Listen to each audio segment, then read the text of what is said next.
Alright, buddies, it's time to continue the second week of the world's group stage. A lot of memories were created yesterday, and I'm genuinely super excited. This time around, I tried to do something else. I went to sleep earlier, and I woke up now.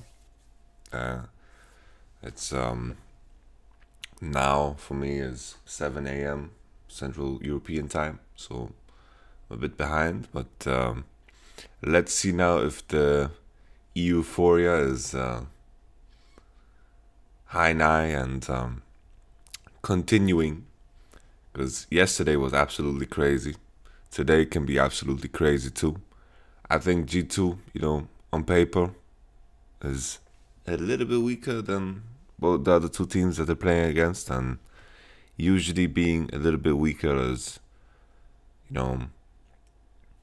that can't, it doesn't mean that much. Like G2 can just have a good day, like Fnatic yesterday, and Immortals had a bad day, I would say, and all of a sudden everything just changes.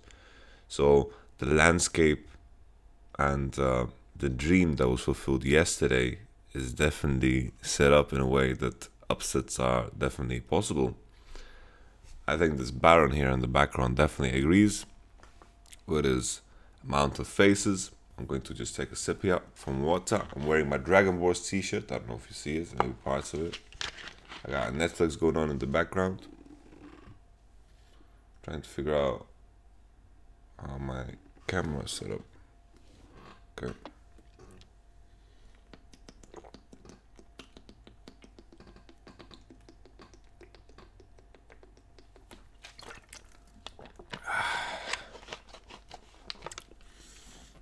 No breakfast. We're gonna do some fasting today. Sitting here and reviewing games has made me a bit fat. No, I'm just kidding. But I don't feel that good eating breakfast so early. So I rarely eat breakfast. But today my breakfast will be G2 versus RNG. So let's just begin with the draft. Let's take a look at the bans. See, Galio blue side ban. I like Galio blue side ban. I think G2 is also predicting this change in the meta game where Galio is going to be picked more and more for red side because it's such an option-filled pick. The blind pick top laners that people have been picking nowadays is just pure Chogats and Maokais, and Galio can always do fine against that, and then Galio also has this option of going mid against a lot of champions too. Like if they had Galio here against this Corki, they would be very happy with the situation, and then of course scale very well into the game. So the main thing here is I like how the draft panned out here for G2, because I think the main reason why Janna is so fantastic and great is because she can be paired together with Xayah or Sivir, and then you create a situation for yourself that you pretty much push all the time, and you are in a good state in bottom, and I felt like that has mattered the most in the games where Janna has participated in. She scales very well and is very polarizing where she is strong and where she's weaker. And looking at how draft panned out here for G2, I think Lulu is definitely the stronger pick. RNG responded to Lulu with picking Rek'Sai Kog'Maw. So I feel like picking Kog'Maw here is more of denying the enemy team more than anything else, because you'd rather match Kog'Maw and Lulu together than Kog'Maw and Janna in most cases.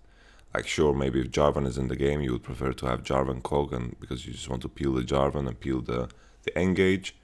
But in this case, I think Lulu is the better support for Kog'Maw. I think it synergizes quite well with the abilities and the attack speed, and sure, the AD works too, but I think the attack speed and move speed matters so much more for Kog'Maw than just the flat AD that Janna gives. Of course, Janna has some peeling abilities that are very important to highlight. The healing spell from the ult is also very powerful. RNG also went for the Rek'Sai. We saw Fnatic having a lot of success on Rek'Sai. A lot of teams are playing the Sejuani, but Sejuani is a champion that has had very little win ratio this tournament. In a lot of cases, mid laners are running the cleanse, and then the AD carries are sometimes hard to reach when Tristana and Kog'Maw are the ones that are being played. They are very far back and they have jumps, and Kog'Maw has an immense amount of range, and Sejuani has struggled to reach key targets in team fights with her ultimate, so it's not that reliable as an engage that people like to think. G2 just respond to the Kog'Maw with picking Tristana, which is completely fine, right? Twitch is out of the picture. That could have been also an option.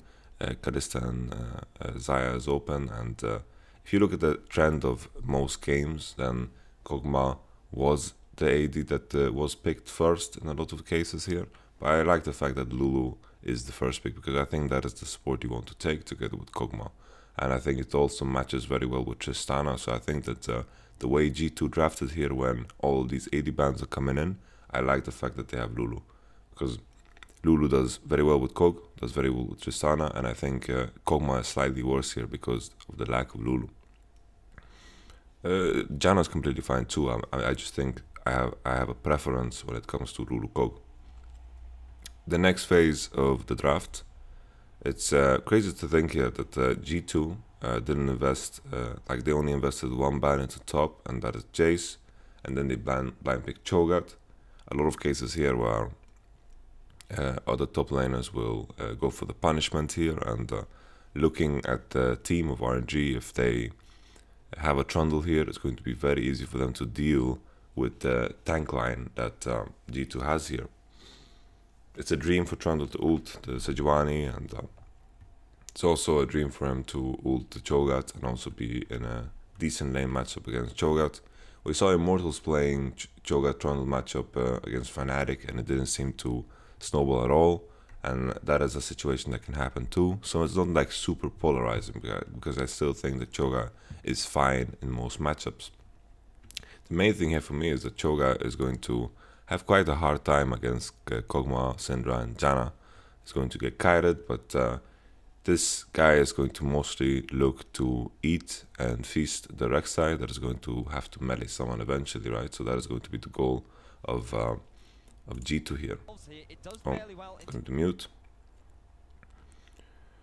I just want to see the final pick. Alright, that's a Maokai. Maokai is the last pick, no Trundle. So there's a lot of magic damage here on RNG, but they have the Rek'Sai, right, to balance it out a little bit. Maokai is the last pick into Cho'Gath, and Cho'Gath's gonna have priority against Maokai most of the time until some items appear, and Maokai can just balance out the push that Cho'Gath has with his spells, right, and then it's not gonna matter too much. Mid lane is gonna be in favor of Syndra in the early stages. I think early stages as well, Lulu Tristana should have priority against Kog'Maw Janna. But then the real question is, how much can Rek'Sai impact the game? So I'm looking for RNG here to play through mid. Jahu has been a very prominent point of RNG success in this split. I think also at MSI, was it MSI RNG? What was that? No. World Elite was at MSI. RNG. No. It's just Xiao who has been playing out of his mind lately, and I think he's great. I played against him at Worlds last year, and RNG have a lot of raw talent here. I'm a big fan of MXG as well. I think mechanically he's probably the best jungler at the tournament, just strictly mechanically, and I look forward to seeing more here of RNG. So we outlined which matchup's going to be in favor of who. I think RNG is going to want to play through mid lane early on and create the snowball for Syndra. So when Corki actually reaches some items and starts to outtrade the Syndra, that they are in a good state when it comes to actually continuing to contest mid lane. Because otherwise it will be a lot harder, and it depends a lot on the summoner that Jahu is going to run in mid lane, right? If he runs Cleanse, then the 2v2 in mid lane is going to be slightly better. If they run heal, you could also argue that it's going to be slightly better. Corki's going to run the TP, but I think the The main thing here is like Corki just outscales in the 1v1 when it comes to fighting against Syndra. And then I just think it's all about just hitting the CC, and I can just imagine it going both ways. So it also really matters here what the bot lane is going to do, because Mithy, as a support player, I think his biggest strength is knowing how to pressure into mid. I think he's very good at finding timings, and I think the level of understanding that G2's bot lane have on how to impact the game, I think is super, super high, and they have this way of playing together that is very impressive, and RNG is more like a bot lane that just have that raw skill at the AD carry position. I feel like G2's bot lane can be more impactful in terms of impacting the map. Later on in the game, you know, I feel like it can go either way. Like both sides have hard scaling champions. The main thing is like Rek'Sai doesn't scale as well as Sejuani, I would say, in the fights later on. It's all about who kills the tanks first, and I feel like the DPS numbers that people can apply here is very similar. Like Cho'Gath is going to get melded by Kog'Maw, and the same can be said for Maokai and Rek'Sai later on against the Corki and the Tristana, right? So later on, I feel like it can go either way too. Like both tank lines should be very hard kited, and it's going to be a question of who controls the space better. And you know, I think it's very important for RNG now to create some pressure through mid. If G2 can survive to the point, maybe the first package for Corki, and then they can take over the pressure through mid, then I think the game is going to shift heavily in favor of G2. Let's see now. I'm really curious, really curious about this game. Expect with the blonde hair, Mithy with the perm.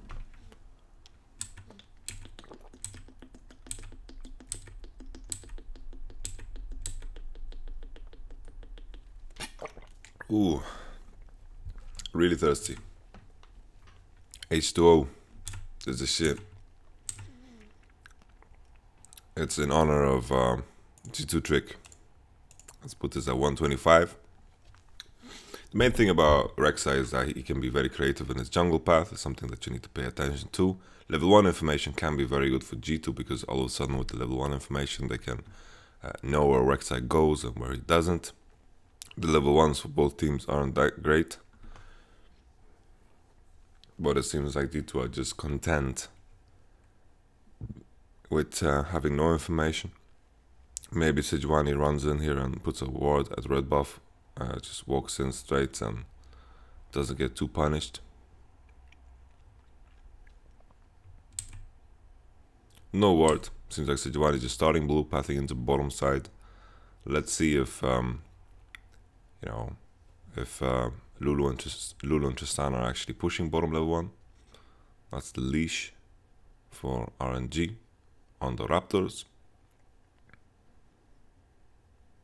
Trick with the mega damage with the Z on his blue buff. No Grump. Usually the clears we've been seeing from Sejuani players is that they did red buff into blue buff into Grump. This is more of a classic clear where Sejuani is doing Wolves into Raptors into full bot side clear and leaving Grump. So it's yeah, more of a classic clear, I would call it. He's going straight to red instead of Raptors, as I suggested. I think it works too. Sejuani is so good at killing like single target camps as well because of her E. Like it's not like before when she had her W that did damage around her. So Rek'Sai did the classic clear. Let's see how the lane position is up top. It looks like Expect is slow pushing a little bit, and I feel like this is a dangerous thing for Expect. He should just be dead now, I think. Ooh, maybe not. He has the bite. Ooh, he survives. Okay. It just looks like such a doomed scenario here, but it matters so much that the Cho'Gath Q lands on Rek'Sai. Feels like I'm sneezing, but I'm not. Okay, bless my face. Right, let's go back. It just looked like Expect was dead here. So he Lemmy has E level up here. I think he doesn't have Twisted Advance. Strange, considering... Oh, he has Twisted Advance even. Is the usage of spells just bad? Are they just layering CC too much? Because right now, like, if Rek'Sai W's first...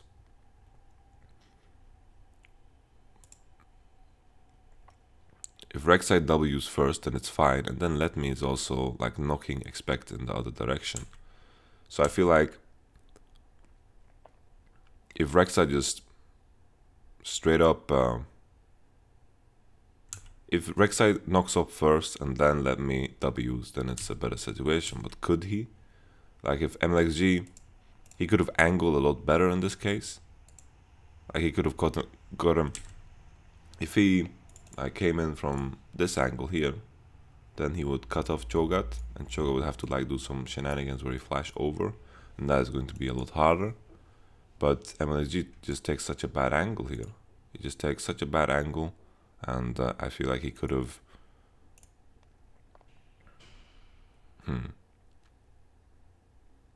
Let Me like knocks him away in the wrong direction.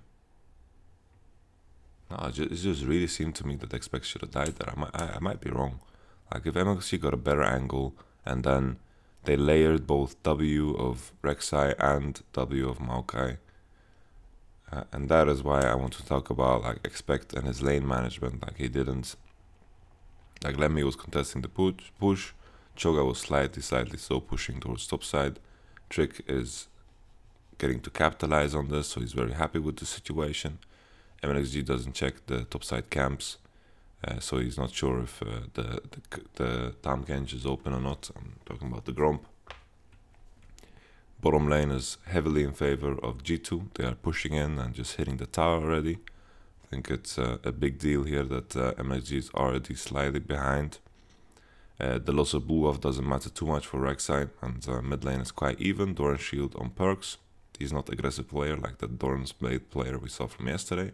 Don't remember specifically who it was, but I think it's Pobelter. I don't think Doran's Blade is necessary on Corki. I like Corrupting Potion and Doran Shield.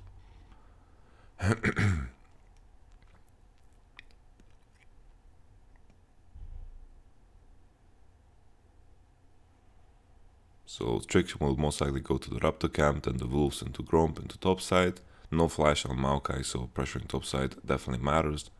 Maokai just sapped now and might go for the ward now. Oh, seems like it doesn't. Wolves should spawn now for Sejuani, and the same should be said about Rek'Sai's golems.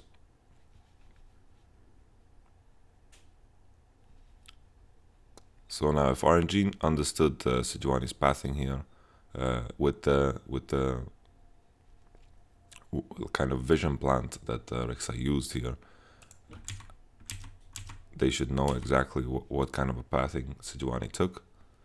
Seeing that her wolves are up, with that information, RNG should expect that G2 is going to path on the top side with their Sejuani.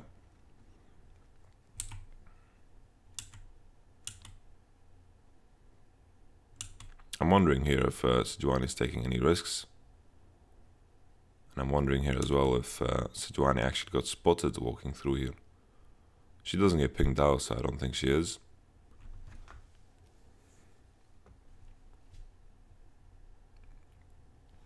Raptors were already taken by MLXG before he went into base.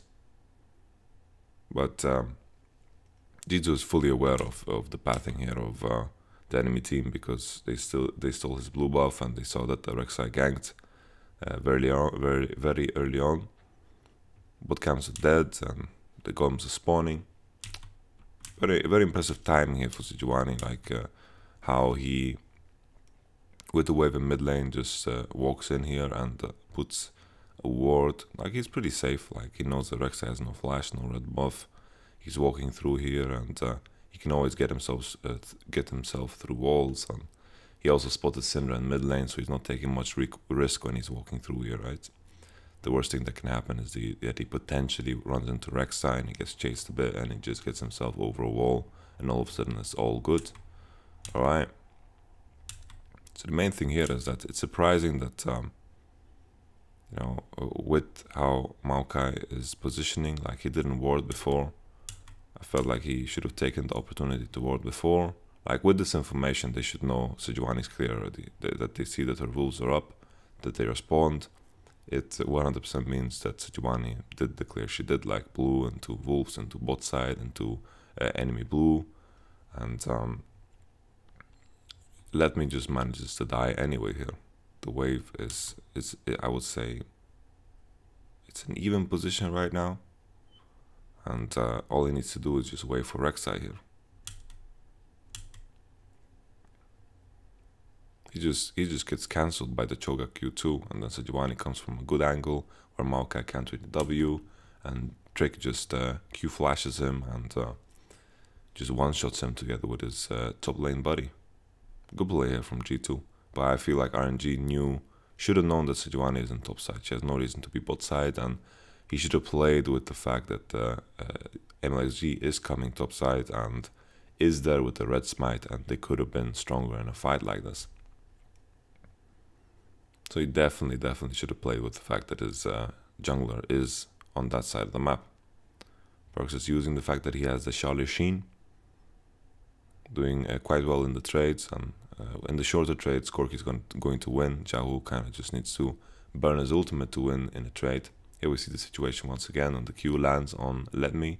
He's half HP, he procs the Keystone Mastery, and with the flash of Trick, Maokai can't W to gain distance to his turret. He didn't really avoid any spells there with his W, and the problem was that Expect found a really good Q invisible from the bush, and Maokai was just chain CC. There was the Q into the silence, and then eventually into the QE that was procced very fast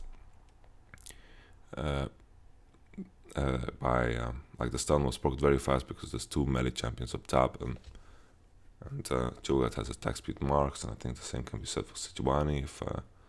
Correct me if I'm wrong, I'm not too sure about the runes of Sejuani.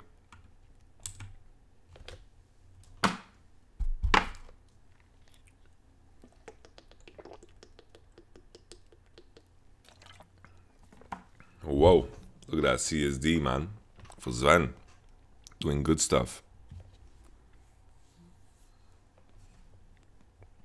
Uzi had a fantastic first week.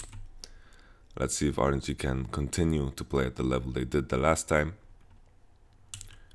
Bottom seems to have shifted. Kog'Maw has quite a good spike for himself at around the level 5 mark. He also is running Fervor, so he is a bit of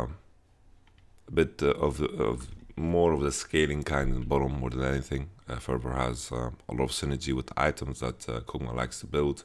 Fervor scales very well, and I think it's ridiculous to go Bloodlust in a case where you can't synergize it with Rapid Fire Cannon, etc. So I of course Tristana should run Bloodlust, and in a case where she for some reason feels like she needs to buy Bladed Rune King and Hurricane because the enemy team has 3 tanks, then I think it makes sense too. Let's see now Jahu in the mid lane. Just goes for the flash instantly. I like this type of play because with the package of perks, I feel like he would have to burn. Like if he cleanses and walks away, I feel like he would potentially have to burn flash anyway because of the package. So I like the fact that Jahu just burns one and just burns flash here. Because in a case where he just cleanses the Sejuani ult and then goes out, then I think the situation is still quite rough. But we talked about the mid lane matchup and how it shifts, and I feel like G2 are definitely in the position where it's starting to shift, and this timing gank here from like Sejuani is being spotted right now. Like Sejuani is spotted like right now. Sejuani is seen, and Syndra should not be forced to burn flash in this situation. That is not good at all from Jahu. He saw Sejuani coming into this play, and G2 just pick up the flash from mid lane for free here, and it's going to matter because now more than ever G2 is going to emphasize their play around mid lane. Top lane is going to be like a bit too beefy to get a kill on. Like, it's fine to try to get a kill on top before the first bases come in, but right now we have like Spectre's Cowl on both top laners. If anything, maybe Rek'Sai can kill Cho'Gath because he's full AD, but other than that, like Sejuani ganking top is kind of a waste of time at this point. So G2 playing through mid lane is definitely going to be the play that they're going for. Holy moly, they just go for this. G2 had vision on it, a lot of damage, and the damage from Rek'Sai is insanely high. Like, look at the burst. Rek'Sai just punches him with the red smite, and then he eats him, and then like that happened very, very fast. Like, the animations from MLXG were really, really fast. And the wow, Ocean Drake though. So let's take a look at the situation. Priority in mid lane. Priority in mid lane. You can see Syndra stuck under the tower. There's a ward here as well. I think this is unique in the sense that you know, not a lot of teams place wards on the freaking buff, and of course Rek'Sai is one of the junglers that I called it buff, but I meant Drake. Rek'Sai is one of those junglers that I can solo it, and I think this is very unique that a green ward, like a green ward that lasts for so long, is placed here on the Drake. I like that type of play. They're not gonna get like cheesed in the sense that Rek'Sai will just pick it up for free. So I like this type of play. Good response from MLG that he managed to get the trade off, and MLG is just forced off of the Ocean Drake at a very awkward time, and Drake just secures a very, very useful Drake, potentially like the best Drake you could have. You know, the beauty of Ocean Drake is in most cases it just lines you up to get the first tower because it's so OP to have a lane. It just regens your mana. The enemy team has to hit you, and in bottom specifically, it matters a lot.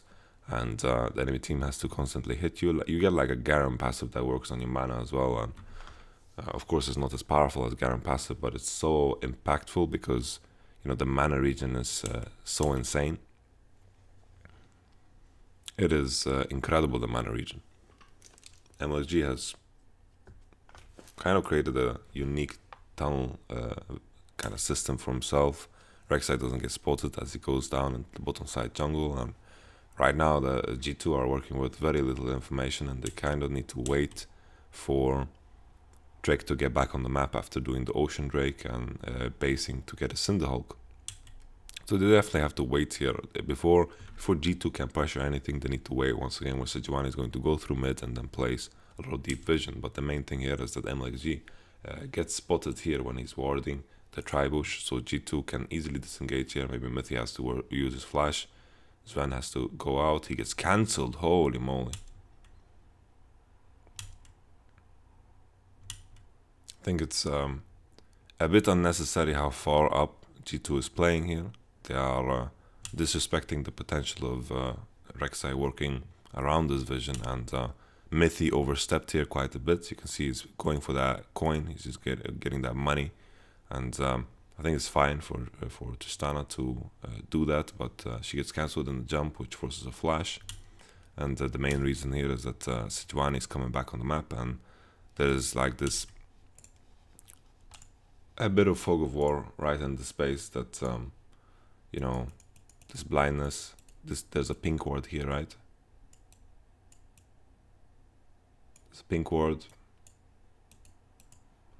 There's a pink ward right here, which makes G2 blind, and there's this period of time where they just have to wait for Sejuani to step in here and go together with Corki, force Rek'Sai to show.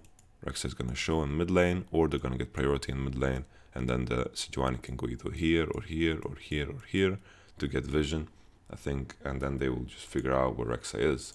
So this is a question of patience, but of course I think G2 are just playing around that they have this vision, and MLXG just uses the fact that Mithy has this blind spot.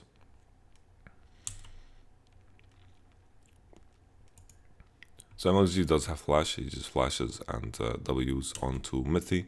Question here is if Mithy flashes the tornado and then Sven already W's and then knocks Rek'Sai in a better angle.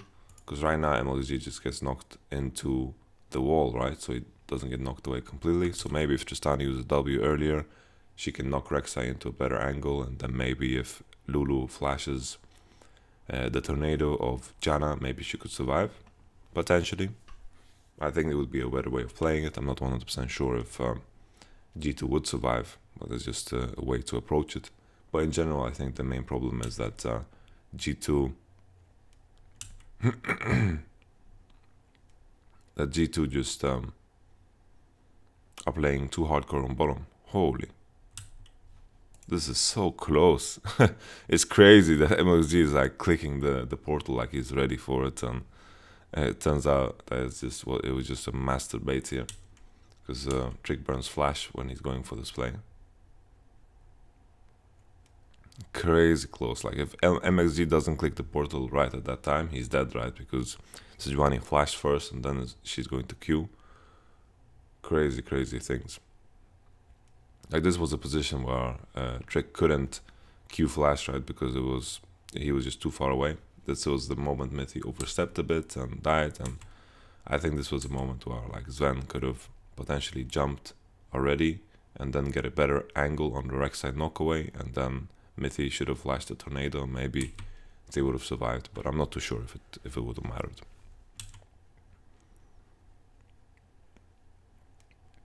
Oh, we can see that Sven is walking to top side now. He's going for the swap.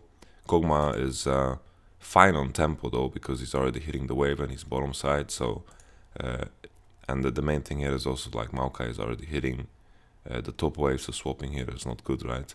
Like Kog'Maw and Janna are already bottom because they pushed in, right? And swapping would it just wouldn't be good, because Maokai cleared the wave too, and RNG would be hitting the tower now, and Tristana would be top now, and the wave is already dead top, and RNG would just get bottom tower for free.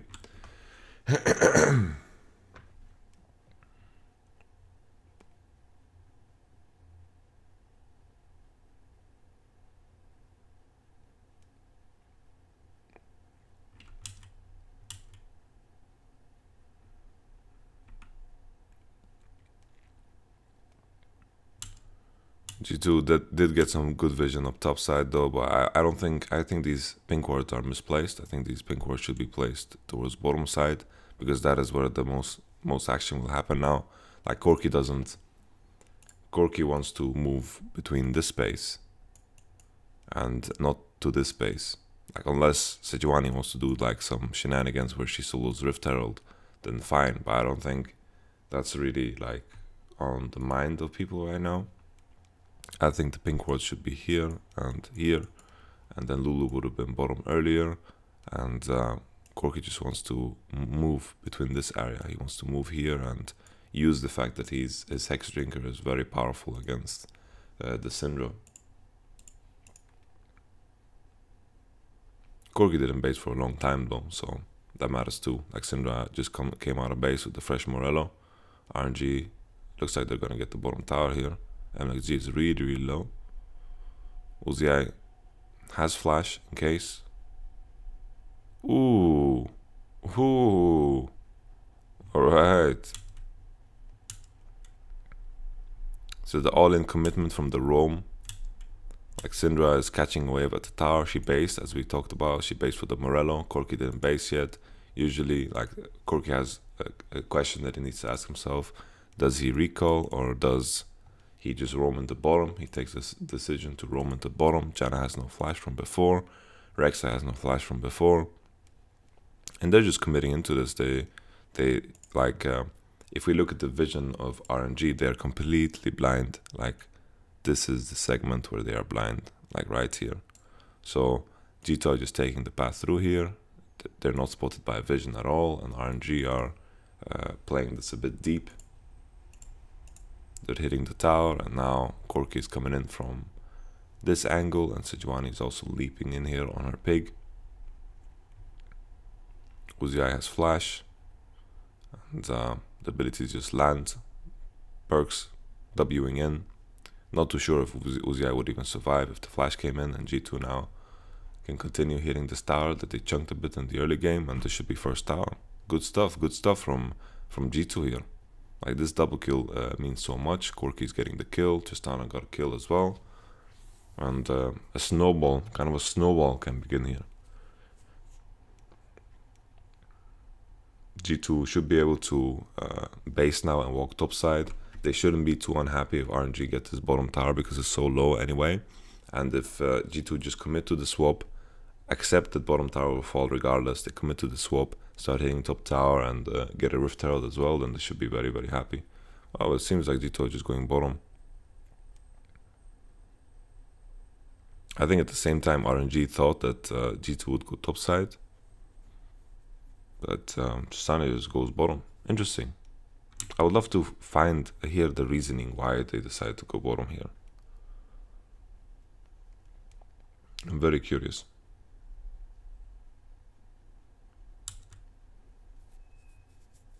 I thought it was kind of like a no-brainer situation where they play into topside. But with the way they do it now, it's like they can push in bottom entire way and then they can swap once again, and maybe it's even a better situation because they can just repeat, right? They can just push bottom, walk into mid lane and then go into top side. But question now is RNG is going to get some damage onto top tower. Like the play from G2 as well, when they're grouped around mid lane, it also causes a lot of pressure. Janna hitting the tower and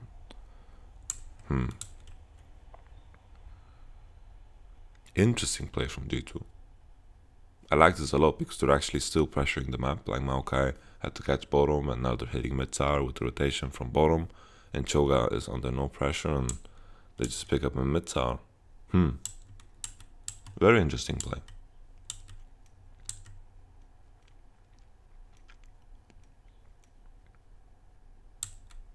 I like this play. The more and more I look at it, the more I like it.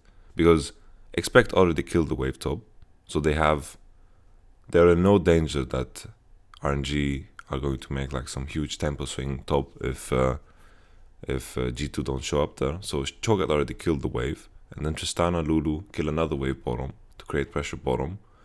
And in a case where they walk top, like let's say they walk top, the wave would be already there. They would get maybe like some hits onto the tower and that would be it. Some hits onto the tower and then they would have been matched. Instead, there's no wave top. Kog'Maw is working with the next wave that is coming. That is the wave that G2's bot lane is clearing, and then they rotate into mid lane. And then because the RNG bot lane on top side, they don't have a lot of tempo to work with, they begin to push and use that wave we were talking about to pressure the tower. And then at the same time, G2's rotation is just in time for the next mid wave that is coming. Morello Syndra was in base to just buy Sork shoes. And then everything just works out perfectly here because RNG are hitting top, but tempo wise, G2 is there just grouped and just more ahead, and then Cho'Gath is up top. And I think G2 just recognized that the mid lane tower is already dead because Maokai was bottom. No super ward to TP2, and Sejuani just walks top to defend top. Very smooth player from G2, and I like it a lot because Cho'Gath actually got the top wave pushed in. Whoa, MXG. Whoa, Trick. Good stuff from Trick this game. Good shit. MXG had flash though, you know, so it should have been able to survive. And G2 are snowballing the shit out of this game. Holy moly, G2. This is the hot fire we need. This is this is crazy. You know, it's the games in this group have all been very similar. It's been like a snowball from the early game, and then the game has been taken over. And I think that's what high-level league is about, you know. A team takes a lead, and then they take charge. And usually the teams that bounce back from goal deficits, it's like, I think Longzhu had some goal deficits that they bounced back from. I think also SK Telecom bounced back from some goal deficits. And they're just really, really good when it comes to macro. But the same can be said for both Samsung, RNG, and G2. And I don't know, man. Right now it's looking great. It's looking fantastic. Like the 24s of Corki is going to pop up soon.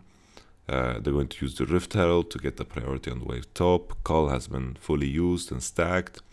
Kog'Maw needs to base to get his Ginsus, so he's in a good state right now. But oh, what the hell? He's just using a bottom. Let's take a look at this situation. So It's really hard to assess here because of the replay that is happening. So Lulu is basing. We see Lulu's basing. Tristana stays top. She doesn't base. After that, Syndra, during the Rift Herald play, she killed the wave. Corki went to catch. Corki bases. He's now behind on tempo because Syndra is staying, and this time around it is the reverse. Syndra just went for the top side play, and RNG are just committing to top tower and just abusing the fact that G2 based here. But the Rift Herald, how much is it going to do here? It just doesn't do anything, and they get a Mountain Drake. Is this something to be happy about? I'm not too sure. Like, this tower is gonna live, right? It's not like Cho'Gath is going to, like, 100% get this bottom tower. It's not really like he's just gonna push in and ignore Maokai and hit the tower, so the health of the turret's not gonna matter too much, I feel. It's going to matter in the case where Tristana is there and hitting it, sure, but if Cho'Gath and Maokai is going to be isolated bottom and they just lane against each other bottom, then it's not gonna matter at all, right? So I'm not too sure how I feel about this Rift Herald. Like, it wasn't like it was about to go off cooldown. It would be like a danger and so on, so on. Like, I feel like G2 had a lot of time to work with. Strange. I feel like they could have been a little bit more patient here. So after RNG pushed in top and G2 took the Mountain Drake, the main thing that G2 get off of this is that they come back on the map and they are already based, right? So they sacrifice the top tower to kind of get the items on Corki, the items on Tristana, and now they're walking out on base. And then RNG need to respond by basing by themselves, right? We got to finish Codex and against Rage Blade. So right now G2 have a lot of tempo and they can kind of equalize the fact that the enemy team didn't base from before. And when G2 was basing, instead of RNG basing, they just went for the top tower. And we kind of have a trade situation here where G2 is going to use their tempo as well to just go top. RNG did this thing where they grouped through mid, just in case of G2 doing the play where they also play through mid, and all the TPs coming in from behind. Cho'Gath is also responding. There's no G2 can find a good way here because they have two TPs to just find a way to be grouped. Maokai is finding an angle. Mythi is the one that should be targeted here by the root. Mythi survives, which is a super big deal.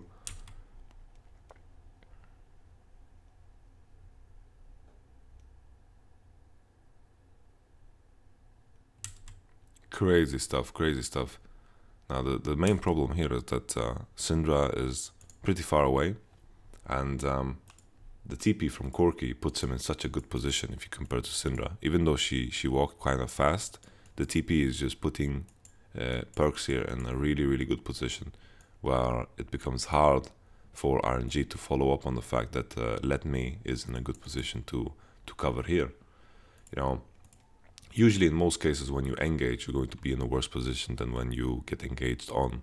Sure, if you get caught, it's better to be the one engaging if you are catching the enemy, so to speak. But right now, you know, G2 in this current position, they are very grouped up and they are very happy in this position. And the follow-up with, usually like the biggest follow-up here for RNG is Syndra's E into the burst of Syndra, and it's not anywhere close. And G2's TP here, like Perk's position is just so much better than Zhao Hu's here, of course, because of TP. And then we play this. It is just so hard for them to follow up because Perks is like zoning them half and half, and MSG is not that tanky, and it would be hard for MSG to just follow up here. Let Me roots Mythi, and I think 100% is the right target to go for, because if they one-shot Mythi there, it's going to be fine. But they just can't. Like with Syndra's positioning there, they just can't. And Uzi has flash. He has flash. He's remaining confident. Oh, okay. So Perks gets kind of punished here for Wing forward. You can see his W is forward, and Uzi is really strong. He doesn't flinch from that move. And Corki here with the flash, he needed to just flash off of this, and the stun lands and the knock-up from MLG also lands. Oh, Sven.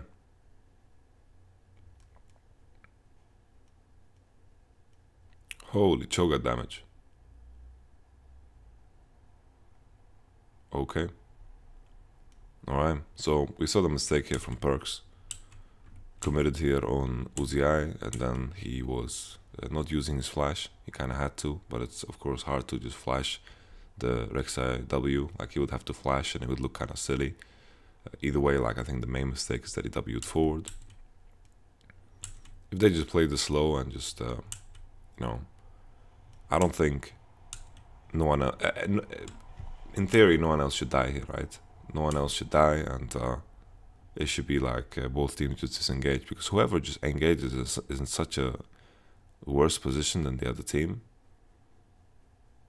Like, G2 and RNG have so high DPS numbers already. Like, Sven has finished 2 items, and then Kog'Maw spikes very early, right, with his level 9, and his Ginsu is fully stacked as well. His Feather is also fully stacked, so he's super, super powerful right now. Okay, so Defiance 1 for 1. Considering the goal disadvantage, it should have been happy RNG. Or actually, it's 2 for 1, my bad. I forgot that Rek'Sai eventually died. Let's see what Rek'Sai did. Like, he also did the mistake of engaging onto the enemy, and it's so evident here that this game is going to be a game about space, because whatever team that engages is just going to be in such a worse position than the others, and whoever is going to be forced to force on the enemy team because they are doing some objective or something else, they're going to be 100% in the worst position. Engaging against these AD carries and these supports is just something you don't want to do. Here you see once again, like, there's very little follow-up here because Perks has a good angle here on RNG's backline. So basically Perks is with his position zoning here, and Ledme is just taking a lot of damage, and RNG committing here and following up is just going to spell their doom, especially because Expect is here too. Syndra's position is what makes it hard, and if Syndra was here, then she could of course respond to the fact that Perks is here, and Perks would have to be wary of the stun and maybe could just follow up with the QE right off the bat here. But with the lack of Syndra, there's very little follow up here.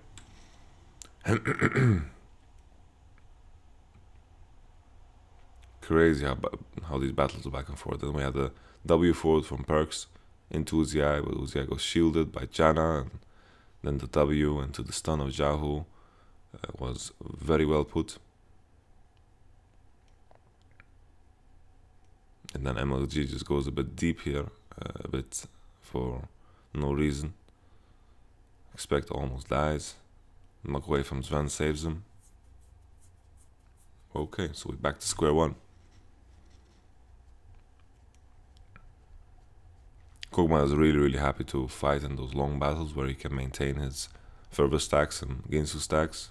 Like, when those items and the keystone is stacked up to the max, then it's insanely OP. Tristana is quite ahead though on items, and if he can finish rapid fire cannon here, then he's super happy. If he can finish rapid fire cannon, then he's super happy, and he can start landing some crits without getting too much damage back. Holy moly. So let's reassess the situation here again. So the main thing here is that G2 are getting priority through mid. Rek'Sai is spotted right now, so they have information on Rek'Sai. They see Kog'Maw up top. That means that they're going to win priority with 3, right? At the same time, Cho'Gath was first into bottom, so he pushed out bottom and is rotating into river. While he's rotating into river, Maokai is going to be stuck bottom, getting some CS. So there's a heavy tempo swing here in favor of G2. Cho'Gath is basing. Should he be basing? I guess he can base. Walking straight through mid lane, he's getting Tabi Ninja. Then he's walking to mid lane because he has a lot of time to work with. Maokai is gonna match, so the tempo from Cho'Gath is not that big of a deal. Like, in a case where Cho'Gath went straight into mid lane, then it would have mattered more, right? And he would have been there to pressure already, but Cho'Gath wasn't really needed there either because Rek'Sai and Janna were spotted topside. So I'm not too sure if this is just a mistake here from RNG, that they are 3 on topside and 1 in mid lane.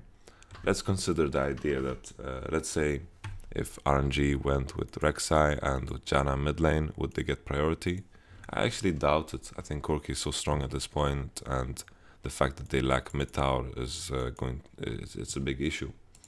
So the play when they go into top S3, at least they can kill the top wave.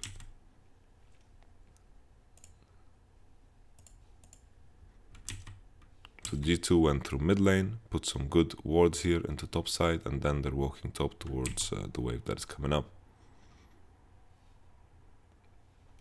Then Corki already has a good path, just because G2 went through mid lane and then put wards and then went top for that wave that we're seeing right now being killed. They have the vision that Corki needs to walk through here safely.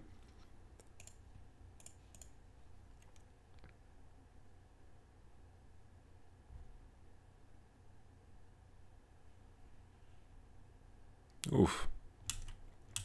Okay. Yeah, I just like the play here with from G2 that they're going through mid, putting the wards that are necessary, clearing the pink wards, clearing the next mid wave, and then Janna and Kog'Maw are stuck up top. And you know, I'm not seeing the play here from RNG that would be the best. Like, the best play would be that they walk 4 through mid lane, straight out of base, and then go into topside river instead of sending Kog'Maw top. Because if in some sense they are matching here and they are grouped up as 4 in this area, with the wave that is in mid lane, they could actually take over the space and force Tristana out. And then Kog'Maw could be walking top. Because I think the sequencing is just wrong here from RNG. If Kog'Maw is here with Janna and Rek'Sai is also in position, they could be like they could be the ones making the play that G2 did, right? Like, if they were 4 and they just walk straight out and then they push that one wave. I think there's a wave here as well in the space that I'm circling on the minimap. If there was a wave here, then they would be able to take over this entire space and then through that take the top wave. But with the sequencing that they are committing to, Kog'Maw is now taking the top wave. Rek'Sai is gonna show here. Rek'Sai is seen, and I think we also saw Janna clearing a pink. So with this alone, G2 can confidently walk here and face check here and not be scared at all. Not be scared at all. And I think that is where the mistake lies. I think RNG could have had some pressure advantage here if they were the ones doing the play that G2 are committing to now.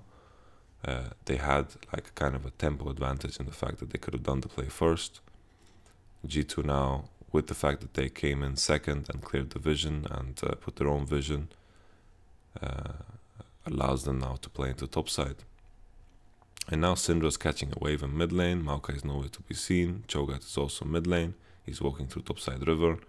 G2 are just in a better position to use this wave top that they secured because of the river priority, and they just one-shot Ming. He just gets one-shotted, and G2, boom, get a massive double kill. Massive double kill. Uziai just doesn't use his flash. I don't know if it would have mattered now either, but G2,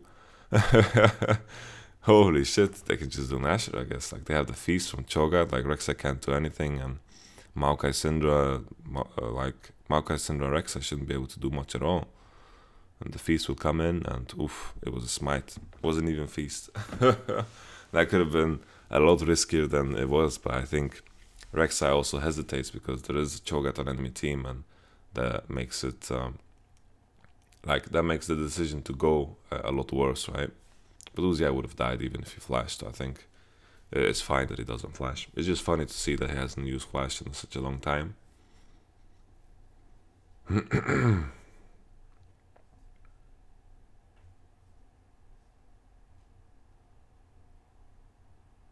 I like the item choice here from Lulu. The movement speed, I think it's a very strong item. Holy moly. 3 item Tristana, boys. Whew. Holy moly. 10k gold ahead now.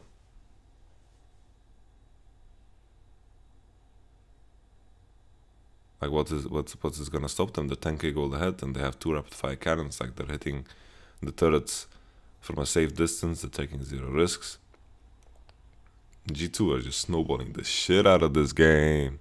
Like they can continue to do the same. Like they can legit just siege, and they can just siege from a safe distance with this double rapid fire cannon combo they got going on. Holy moly. G2, man. G2.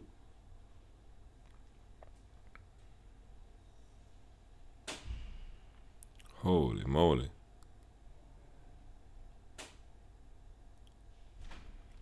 I'm just trying to think, like, what can RNG really do now?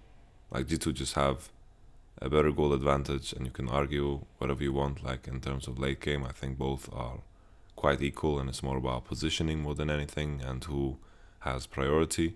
And G2 with his goal advantage, and this Baron is going to have priority for the rest of the game. Holy shit. G2 are stomping RNG. I wouldn't say stomping, because it really came down to a lot of these engagements and these fights, and G2 were on point. They were on freaking point. The main problem here for RNG was like the bottom play that resulted into RNG losing 2 members. Like RNG was heavily overextending to hit the bottom tower, and then G2 just went from a very long path into bottom to pick up a double kill and first tower. And then G2 did this play where Cho'Gath already pushed top wave. They didn't walk top because, like in the case where Kog'Maw and Janna went top, they wouldn't have any wave to play with, and then they got priority bottom at the same time. Maokai showed up, and then they rotated into mid and were 4-man mid, while Kog'Maw and Janna were pushing the next wave that was coming in. The mid lane wave crashes first, right? So they had like a tempo advantage there too, because Cho'Gath pushed the top wave before the swap. They got the mid tower, which mattered so much too, and then we had the top lane situation, right? I think the next thing that came up was the top lane situation, which didn't end too bad for RNG, right? Yeah, it ended as a 1-for-2, so I guess you could say it's bad. We had the TPs coming in from both. Corki was in a better position. Syndra couldn't follow up on what Let Me did. And then it was all about that play into topside that happened very recently that gave G2 the Nashor eventually. And now, like with super creeps pushing in at 2 lanes at 25 minutes, this is going to be easy inhib, like last inhib here. Tristana also has GA, like imagine being a full item ahead and a GA, so it's 2 items ahead. Like GA as an item is really OP when you're winning, because stat wise, like gold wise, it's very cost efficient, right? Holy shit, G2 just walking in on the base here. Uzi has red buff, right, so he can chase the Cho'Gath very well, so it's important that Expect doesn't overextend. Next wave, top wave is coming in, TP from Maokai. Let's see what they're going to angle at. I think they have to. They really have to, because the tower is falling, but G2 are taking the base. They're just taking the base. The game is over. The game should be over 100%. Top side, they survived from the Maokai engage, and holy moly. Clean play.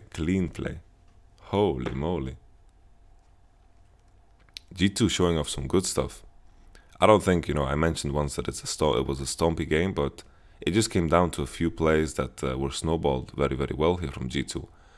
They seized the day when they had tempo very beautifully, and it worked out very fine. Very good. Holy. Great stuff. So now, like thinking about the scorelines, we talked about the game. I think the play that G2 had around mid lane was very good. I think Xiaohu lost his flash when he didn't need to, and Perkz played his lane phase very well. Like he played it phenomenally good. And then we had Trick having like the game of his life. Trick playing freaking good. Like I couldn't really point out like a mistake that Trick did in this game. We had the play in bottom that happened. That was a bad play from RNG. They were pushing the turret when they couldn't.